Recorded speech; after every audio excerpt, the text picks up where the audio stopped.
Halo teman-teman, kami dari kelompok 2 akan membahas mengenai logam alkali dan alkali tanah. Berikut nama-nama anggota kelompoknya. Apakah kalian pernah melihat kembang api? Pastinya pernah dong ya. Pernahkah kalian terpikir, kenapa sih kembang api itu bisa meledak dan terbang ketika dibakar? Nah, jawabannya karena terdapat logam alkali di dalam kembang api.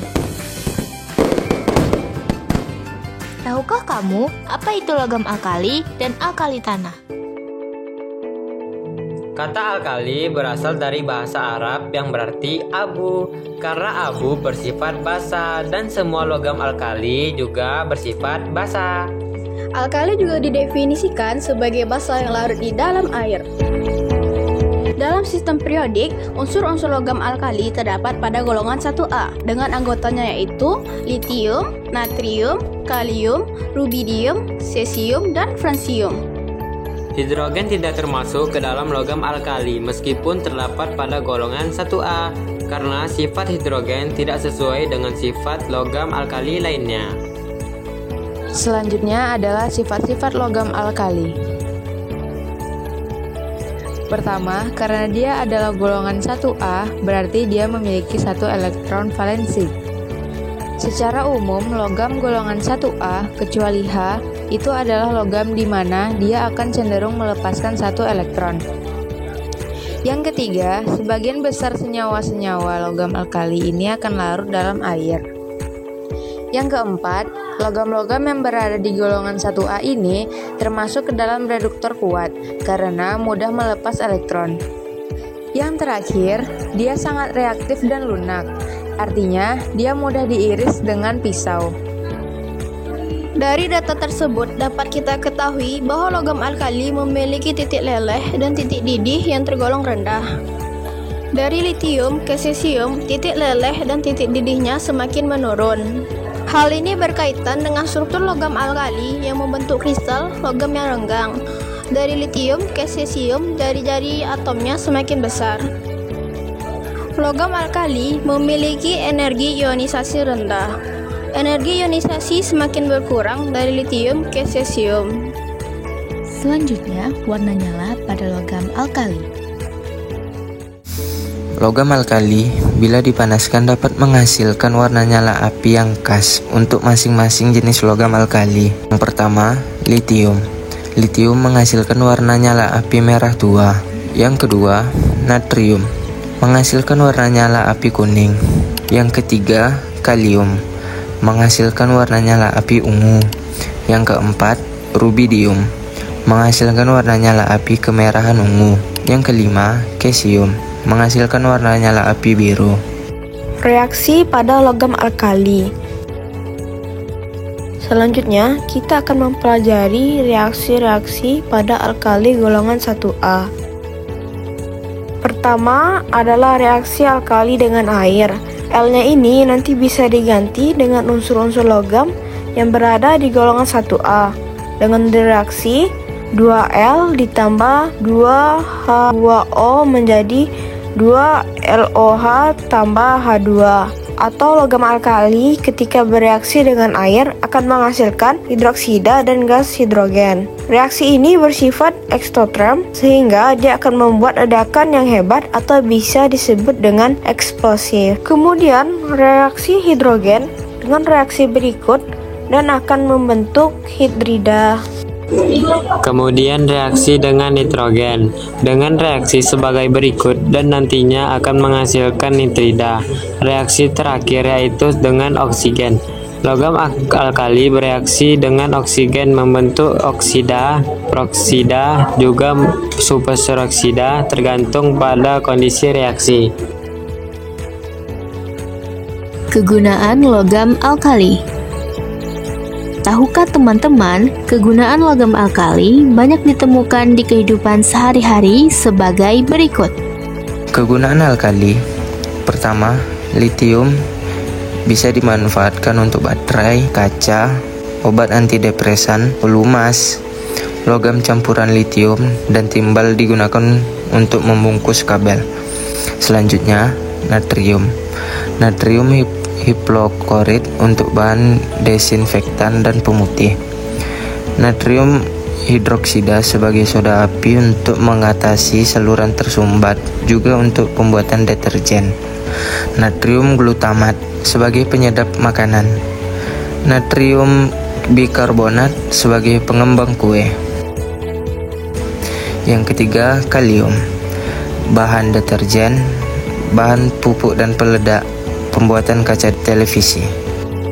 Selanjutnya, rubidium digunakan dalam tabung vakum untuk pembuatan fotosel, untuk pembuatan gelas dan keramik. Selanjutnya, cesium digunakan dalam jam atom untuk sel fotolistrik sebagai katalis dalam hidrogenasi senyawa organik.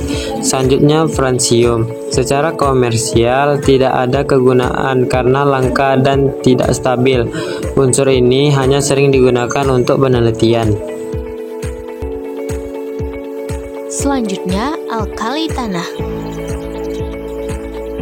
Dalam tabel periodik, unsur-unsur alkali tanah terdapat pada golongan 2A, yakni berilium, magnesium, kalsium, strontium, barium, dan juga radium. Selanjutnya adalah sifat-sifat alkali tanah. Karena alkali tanah ini adalah golongan 2A, artinya dia memiliki 2 elektron valensi. Kemudian cenderung melepas 2 elektron. Sebagian besar senyawa-senyawa logam alkali tanah ini larut dalam air. Bersifat sebagai reduktor kuat karena mudah melepas elektron. Sifat yang terakhir golongan alkali tanah ini reaktif, tetapi tidak sereaktif golongan 1A. Dan alkali tanah ini juga lunak, artinya dia mudah diiris dengan pisau. Dari berilium hingga radium, jari-jari atom bertambah, massa jenis bertambah, titik lele berkurang, titik didih berkurang, energi ionisasi berkurang, keelektronegatifan berkurang, potensial elektrode bertambah. Selanjutnya, dari berilium ke radium, kereaktifannya cenderung meningkat. Selanjutnya, warna nyala alkali tanah. Sama seperti logam alkali, bila dipanaskan dapat menghasilkan warna nyala api yang khas untuk masing-masing jenis. Berilium menghasilkan warna nyala putih, magnesium putih, kalsium jingga, strontium merah, barium hijau pucat, radium merah crimson. Selanjutnya kita akan mempelajari reaksi-reaksi pada alkali tanah. Pertama adalah reaksi alkali tanah dengan air. M-nya ini bisa diganti dengan unsur-unsur logam yang berada di golongan 2A dengan reaksi sebagai berikut yang akan menghasilkan hidroksida dan gas hidrogen. Kemudian reaksi dengan hidrogen dengan reaksi berikut dan akan membentuk hidrida. Kemudian reaksi dengan nitrogen dengan reaksi sebagai berikut dan nantinya akan menghasilkan nitrida. Reaksi terakhir yaitu dengan oksigen. Logam alkali bereaksi dengan oksigen membentuk oksida, juga peroksida tergantung pada kondisi reaksinya. Kegunaan alkali tanah.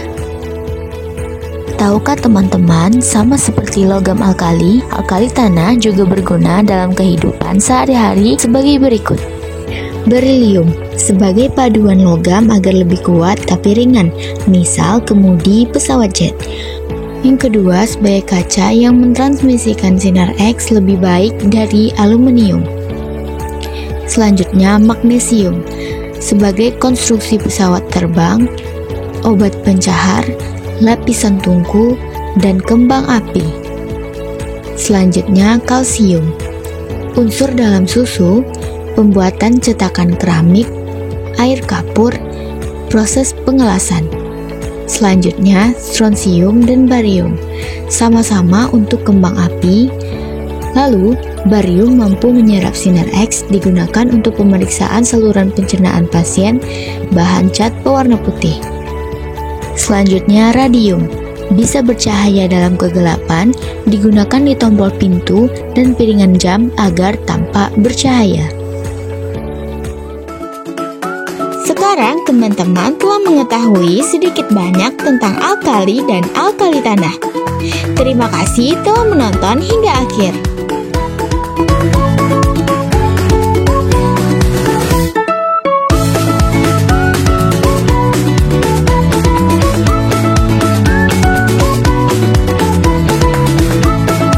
Hidrogen tidak termasuk ke dalam logam alkali, meskipun terdapat pada golongan 1A, karena sifat hidrogen tidak sesuai dengan sifat logam alkali lainnya. Alkali juga didefinisikan sebagai massa yang larut dalam air. Dalam Air. Dalam air.